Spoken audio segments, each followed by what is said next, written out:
Bismillah ar-Rahman ar-Rahim. Bon, dans cette vidéo, on va terminer la construction de la mesure de Lebesgue et le chapitre 3.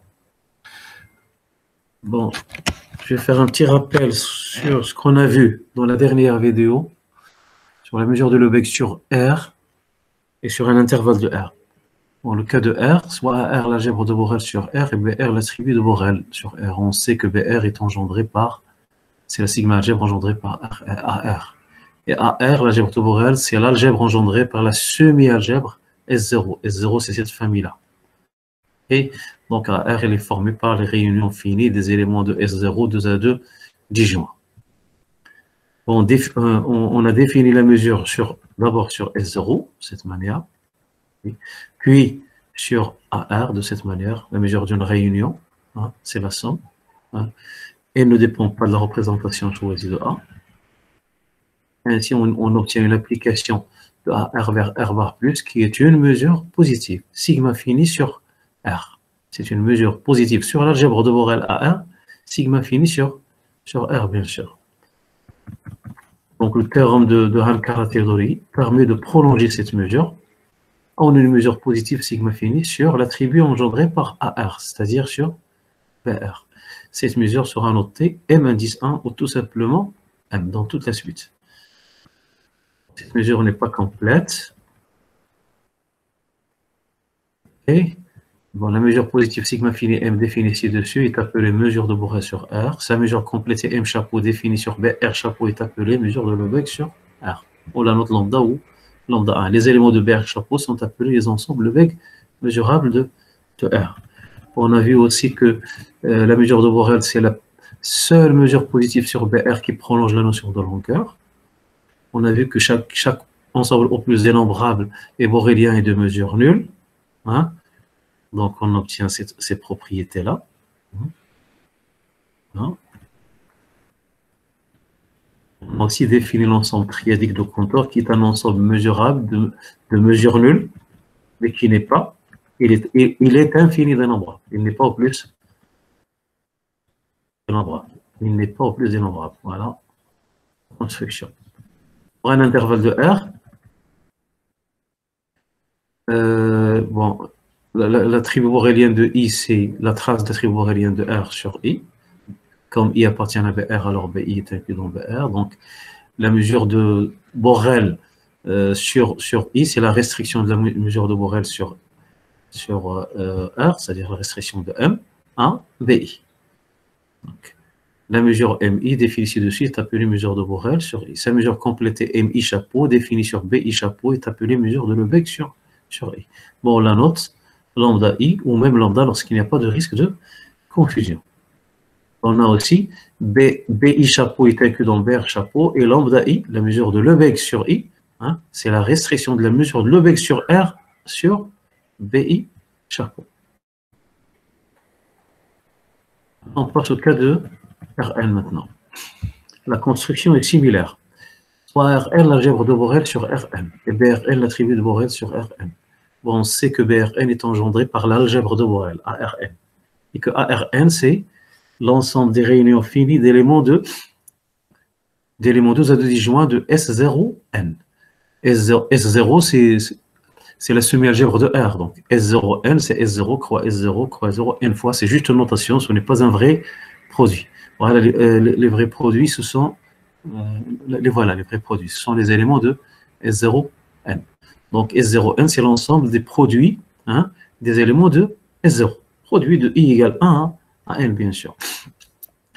Donc pour un élément de... Bon, pour définir la mesure de Borel sur ARn, il faut d'abord la définir sur S0n, comme on l'a fait pour R.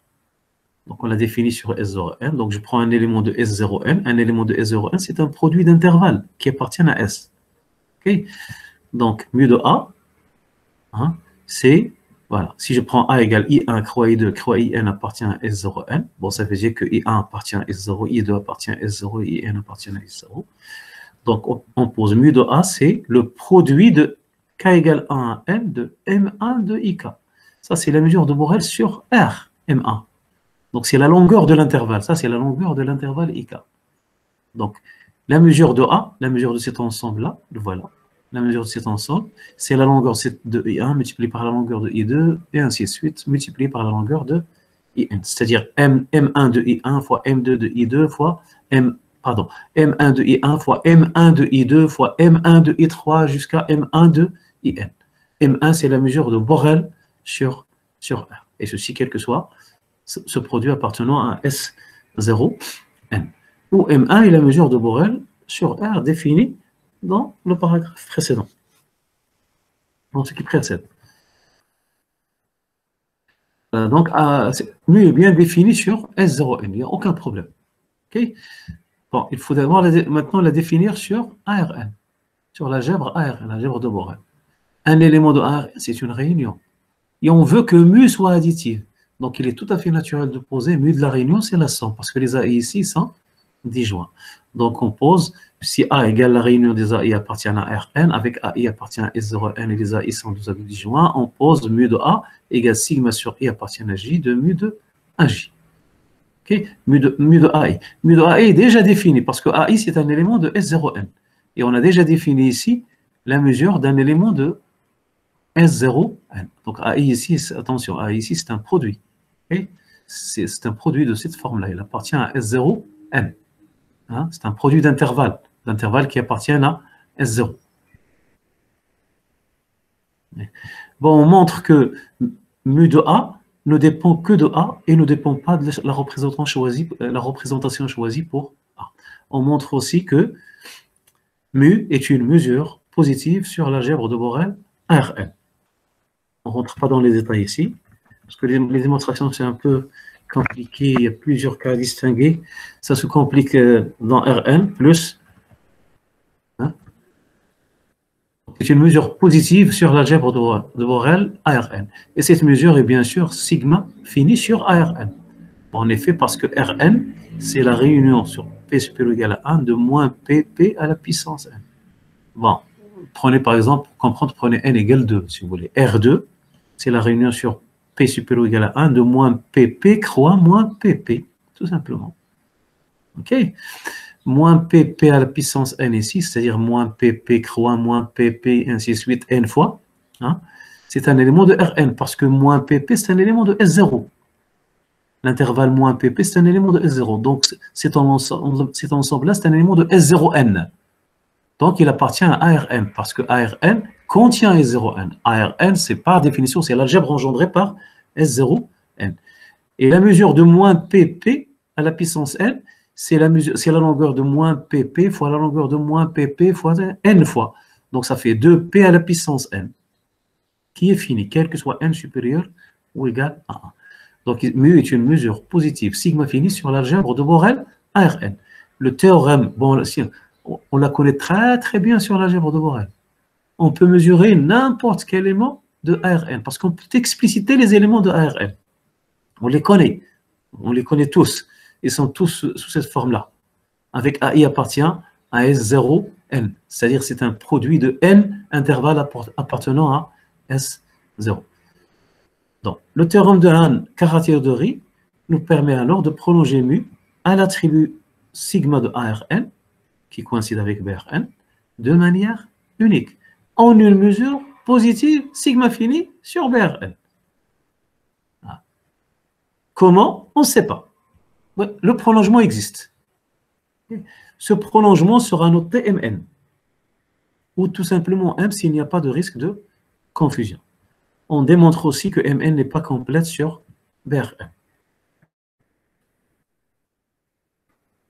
Bon, la mesure positive sigma fini Mn définie ci-dessus sur BRN est appelée mesure de Borel sur Rn. Okay? Donc on a l'espace Rn, BRN, Mn, qui n'est pas complet. Donc on peut le compléter. Donc on obtient l'espace complété Rn, BRN chapeau, Mn chapeau. Mn chapeau, c'est la mesure complétée, BRN chapeau, c'est l'attribut complété. Donc sa mesure complétée Mn chapeau définie sur BRN chapeau est appelée mesure de Lebesgue sur Rn. On la note lambda n ou même lambda lorsqu'il n'y a pas de risque d'ambiguïté. De confusion, bien sûr. Proposition. Si E est une partie au plus dénombrable de Rn, alors E est un borélien de Rn.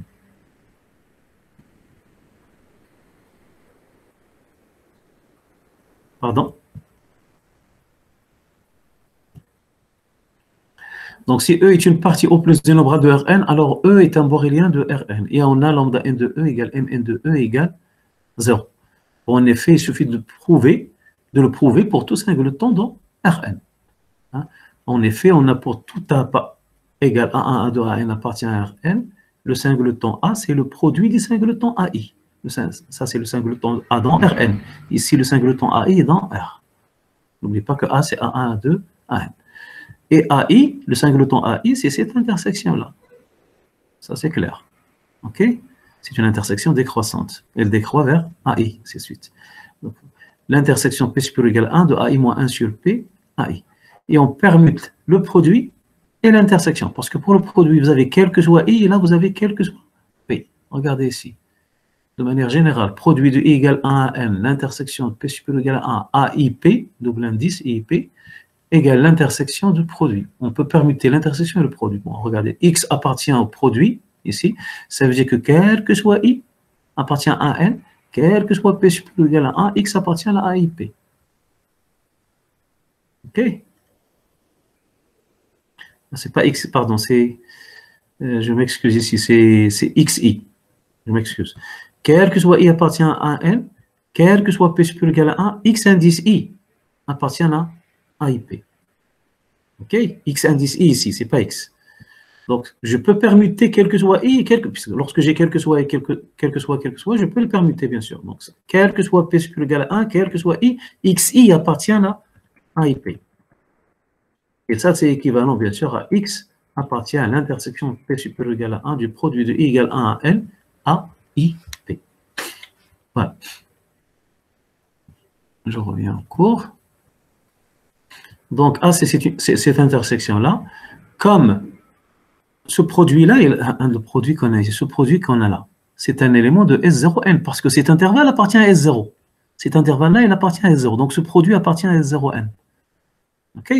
Donc, ce produit-là, il appartient à S0N pour tout P. Alors, le singleton A appartient à la BRN. Parce que ce produit-là, il appartient à S0N. Donc, il appartient à ARN. Donc, il appartient à BRN. Donc, l'intersection appartient à BRN. Une intersection dénombrable de borélien est un borélien. Le terme de continuité montre alors que lambda n de E égale Mn de E égale 0. Parce que là, vous avez une suite décroissante. OK? Une suite décroissante. Donc, lambda n de E, c'est Mn de E, c'est la limite quand P tend vers plus infini de lambda n de ce produit, ou de Mn de ce produit. Or, Mn de ce produit, c'est quoi? C'est 1 sur P fois 1 sur P fois 1 sur P, n fois. Donc, c'est 1 sur P à la puissance n. Donc, la limite quand P tend vers plus infini, non pas n. N est fixe, attention. La limite quand P tend vers l'infini de 1 sur P à la puissance n, c'est 0, bien sûr. Donc, on obtient lambda n du singleton A égale 0.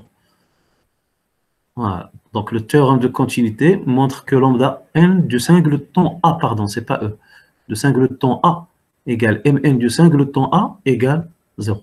La réciproque est bien évidemment fausse, comme le montre l'exemple 3, 4, 4, c'est-à-dire l'ensemble de Cantor qu'on a vu dans le cas de R. Bon, remarque importante de la pratique, c'est juste un problème de notation ici. Il nous arrivera souvent de désigner la mesure de Borel sur Rn par lambda n ou lambda, au lieu de Mn et M. C'est la mesure de Borel, on peut la désigner par lambda n ou lambda. Ah.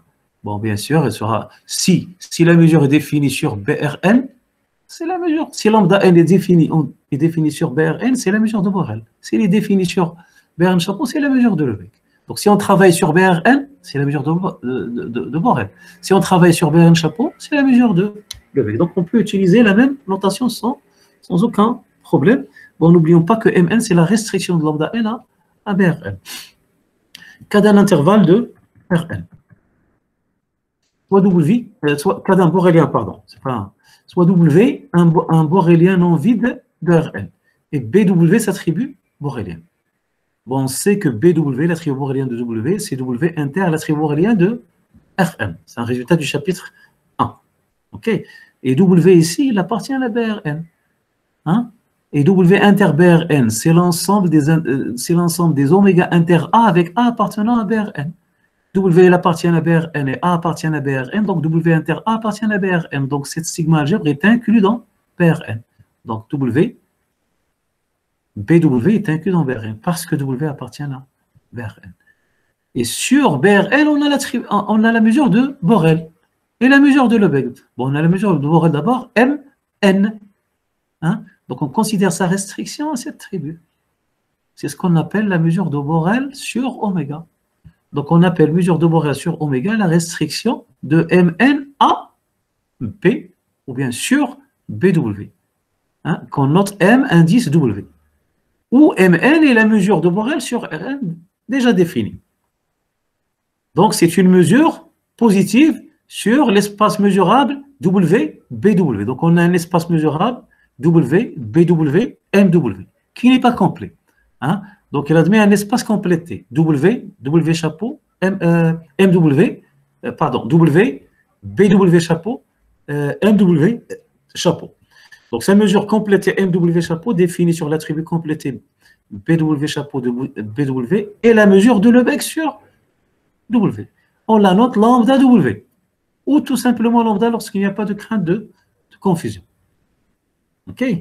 Donc, comme dans la proposition 3, 4, 6, on démontre aussi que BW chapeau, bon, regardez, vous avez BW est inclus dans BRN chapeau. On montre aussi que BW chapeau est inclus dans BRN chapeau. Vous avez lambda MW, c'est la restriction de MN à BW. On a aussi lambda W, c'est la restriction de lambda N à BW chapeau.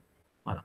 Lambda W est la restriction de lambda N à W chapeau, où lambda N est la mesure de Lebesgue sur Rn.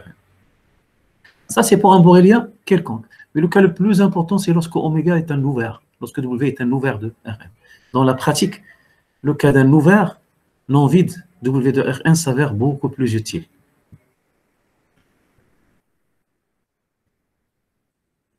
Propriété importante de la mesure de Lebesgue.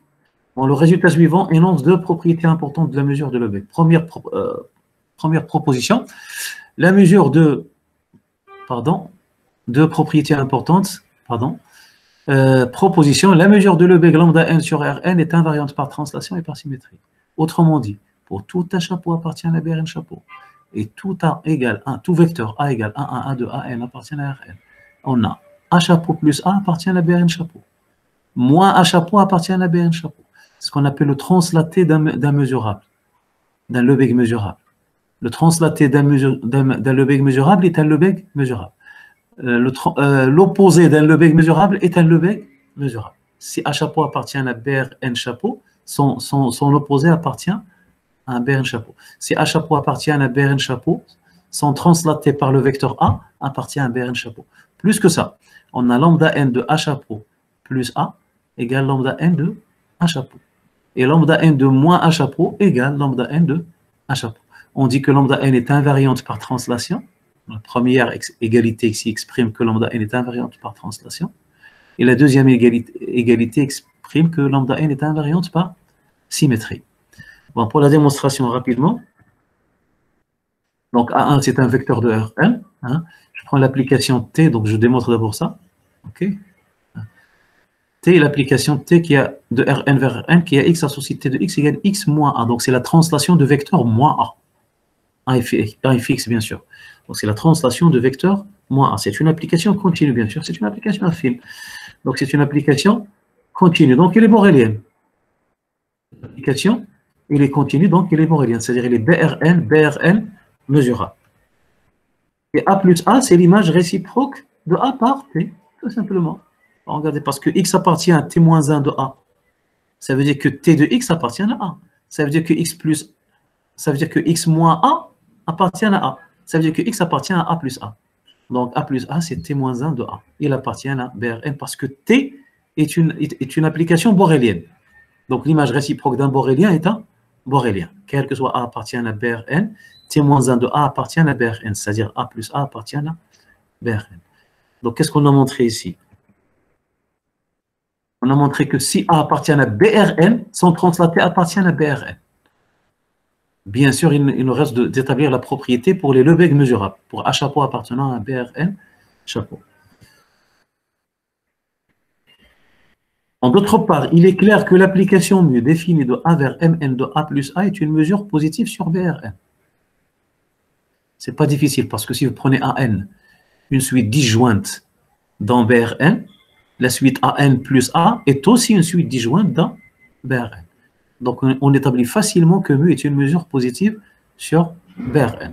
De plus, on a mu et Mn coïncident sur S0n. Grâce à ça. Mu, c'est cette application-là. Elle coïncide avec Mn sur S0n, c'est-à-dire sur la semi-algèbre S0n.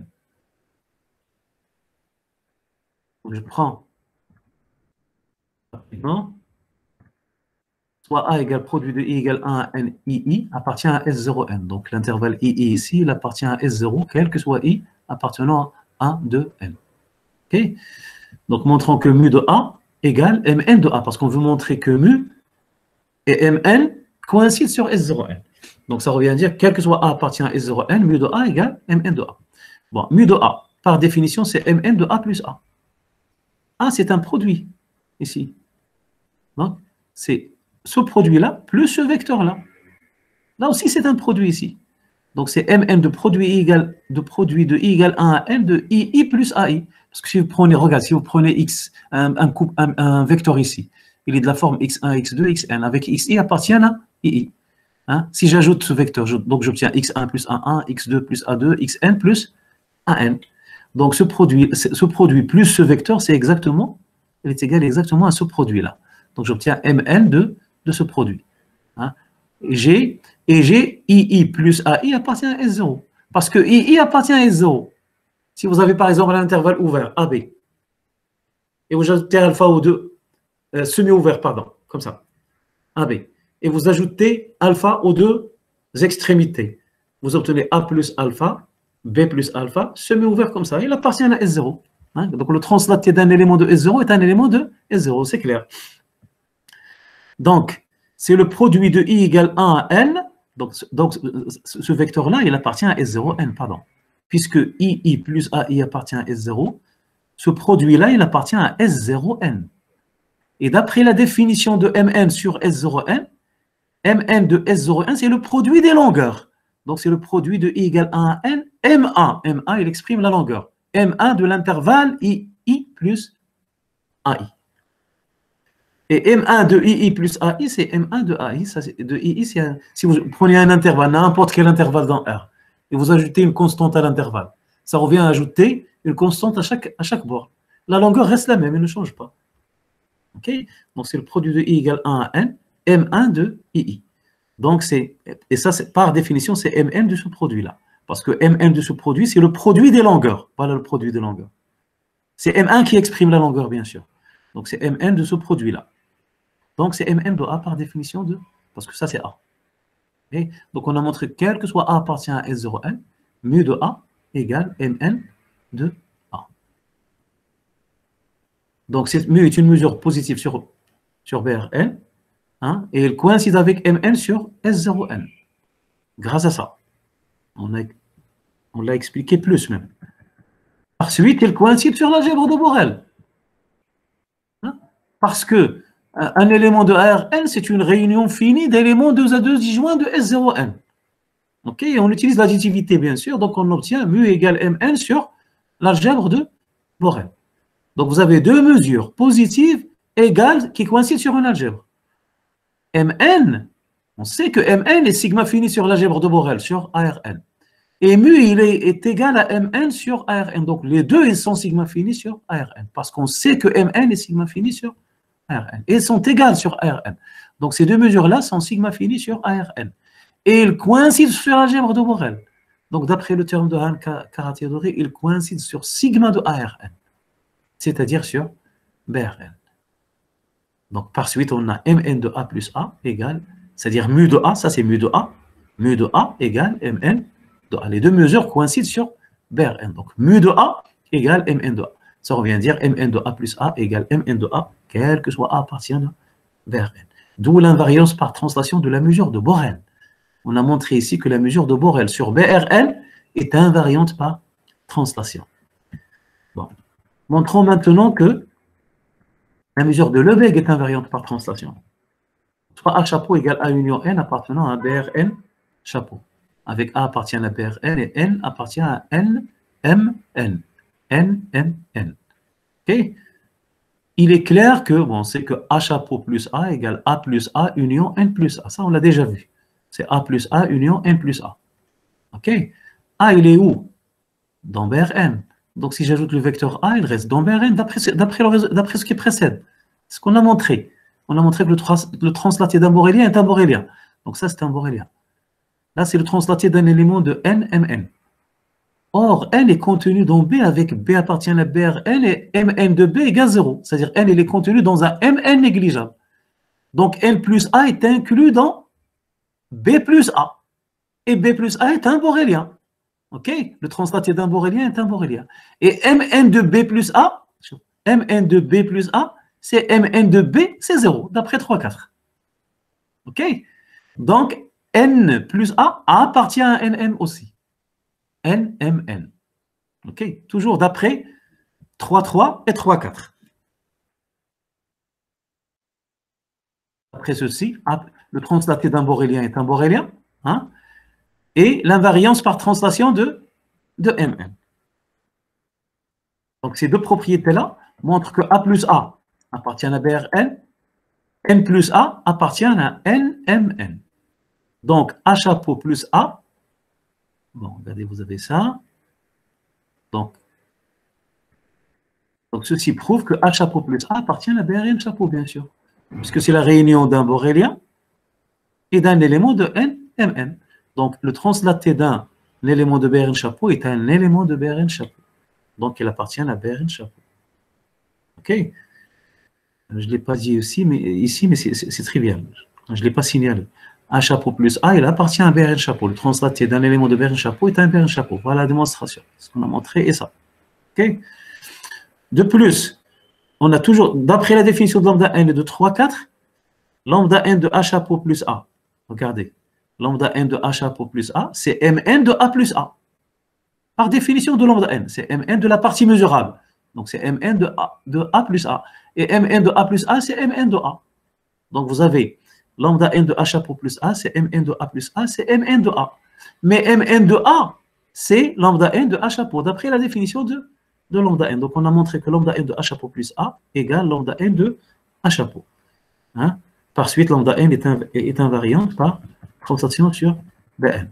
On procédera de manière similaire pour établir l'invariance de lambda n par symétrie. Essayez de refaire la démonstration, toute la démonstration, en s'inspirant de la démonstration précédente. C'est une démonstration très importante. Je vous conseille de la refaire. Essayez de la refaire dans ce cas-là.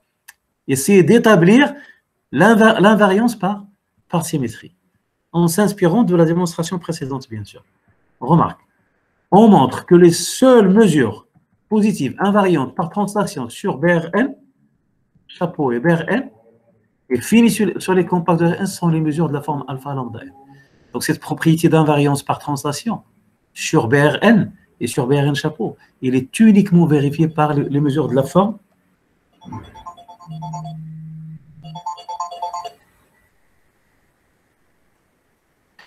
il est uniquement vérifié par les mesures de la forme alpha lambda n, alpha mn. Les seules mesures invariantes par translation sur BRN chapeau sont les mesures de la forme alpha lambda n. Les seules mesures invariantes par translation sur BRN sont les mesures de la forme alpha mn, où alpha est une constante positive. Vous voyez, c'est une mesure qui est vraiment, c'est une propriété, pardon, l'invariance par translation est une propriété spécifique à la mesure de Lebesgue. Sur l'attribut, bien sûr, BRN chapeau.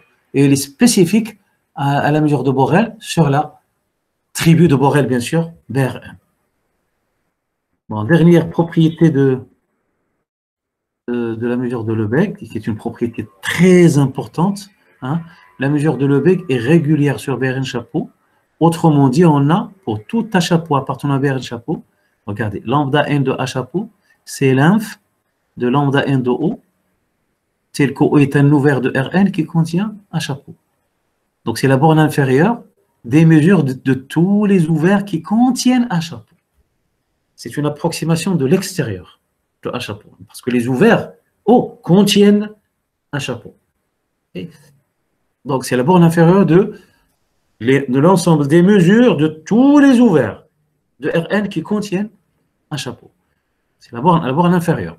Et c'est aussi la borne supérieure des mesures de tous les compacts qui sont contenus dans un chapeau. Donc là, c'est une approximation de l'intérieur, parce que le compact, il est contenu dans un chapeau.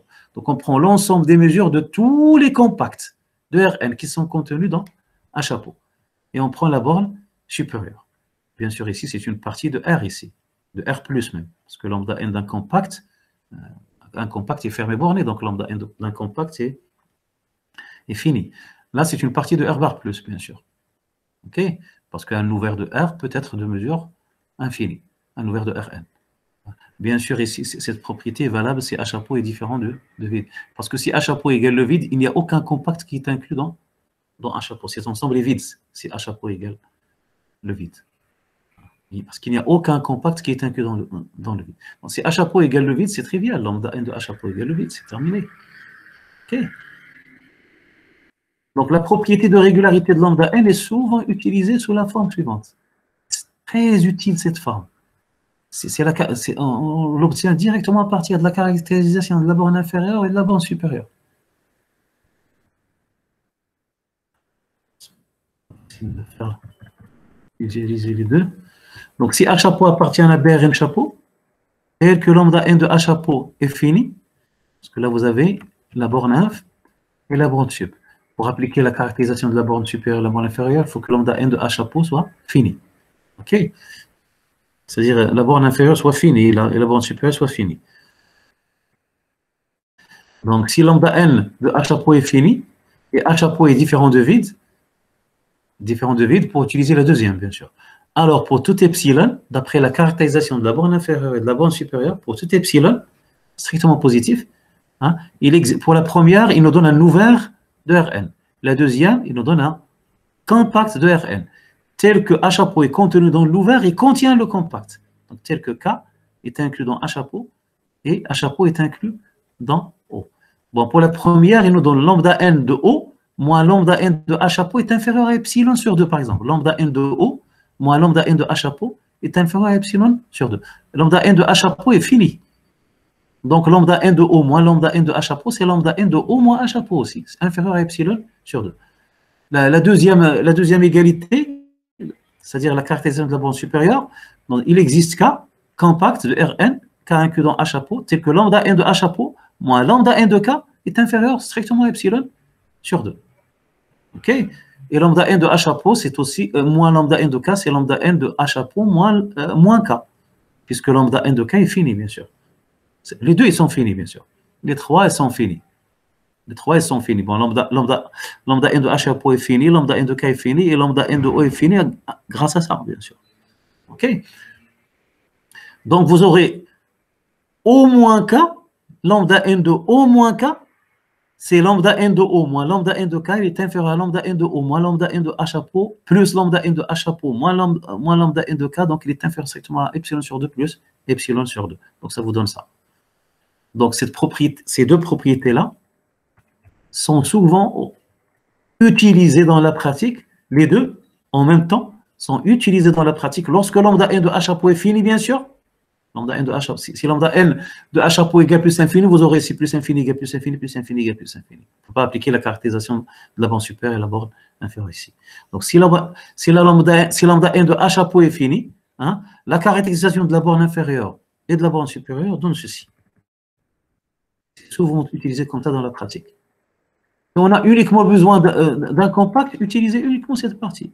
Il existe K compact, c'est K inclus dans H chapeau, et lambda n de H chapeau moins K est inférieur à epsilon. Si vous avez uniquement d'un ouvert, il existe O ouvert de Rn contenant H chapeau, c'est-à-dire H chapeau inclus dans A, et lambda n de O moins H chapeau est inférieur à epsilon. Si vous avez besoin d'un compact, du compact et de l'ouvert, utilisez ceci. C'est une propriété très, très, très intéressante. Souvent, la propriété de régularité est utilisée sous cette forme-là.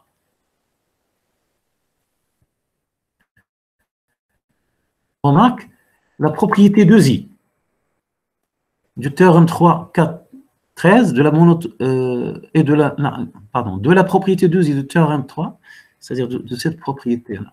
Regardez. C'est là. Ou la première est appelée, on dira que lambda n est régulière par rapport à la classe des ouverts de Rn. Ici, on dira que lambda n est régulière par rapport à la classe des compacts de Rn. Et bien sûr, ici, si vous avez H chapeau appartient à BRN, si H chapeau est un borélien, vous pouvez mettre ici Mn, bien sûr. Vous aurez Mn de H chapeau. Et là, bien sûr, dans tous les cas ici, lambda n de O, c'est Mn de O, parce que O, c'est toujours un borélien. K aussi, c'est toujours un borélien. Donc ici, on peut mettre Mn et Mn. Hein? Pour tout un chapeau appartenant à BRN chapeau, je peux mettre ici Mn, Mn, parce qu'ils coïncident sur les boréliens, donc en particulier sur les ouverts et les compacts. Mais si H chapeau est un borélien, je peux remplacer lambda n par Mn. Mn, bien sûr, est aussi régulière par rapport à la classe des ouverts et par rapport à la classe des compacts. Donc, d'après cette propriété-là, et la monotonie de lambda n, on obtient la régularité de lambda n par rapport à la classe des fermés. C'est-à-dire on obtient lambda n de H chapeau égale sub de lambda n de F, grand F, avec grand F inclus dans H chapeau, et grand F est un fermé de Rn, quel que soit H chapeau appartenant à BRN chapeau, vide ou non. OK? Voilà cette propriété de régularité par rapport à la classe des fermés. En deux mots rapidement. Voilà, j'explique. Donc, d'après la propriété de Bezier, on a la régularité par rapport à la classe des compacts. Hein? C'est le sub de lambda n de K, et que K inclus dans H chapeau et K compact. Or, un compact est un fermé. Donc, cet ensemble-là, il est contenu dans cet ensemble. Donc, la borne supérieure de cet ensemble est inférieure à la borne supérieure de cet ensemble. Donc, cette borne supérieure est inférieure ou égale à cette borne supérieure. Or, là, vous avez des fermés qui sont contenus dans H chapeau. Donc, si F est inclus dans H chapeau, lambda n est en monotone. Donc, lambda n de F est inférieur à lambda n de H chapeau. Quel que soit F fermé contenu dans H chapeau. Donc, ça veut dire que la borne supérieure ici est inférieure à lambda n de H chapeau. Donc, vous avez lambda n de H chapeau, lambda n de H chapeau, d'où l'égalité. Donc, vous avez lambda n de H chapeau égale aussi cette borne supérieure. On dit que lambda n est régulière par rapport à la classe des fermés. Mais bien sûr, la probabilité de deuxième est plus importante parce que vous obtenez des compacts ici. C'est beaucoup plus important. Bon. Voilà, merci de votre attention. Salam alaikum. À une autre vidéo, Inch'Allah.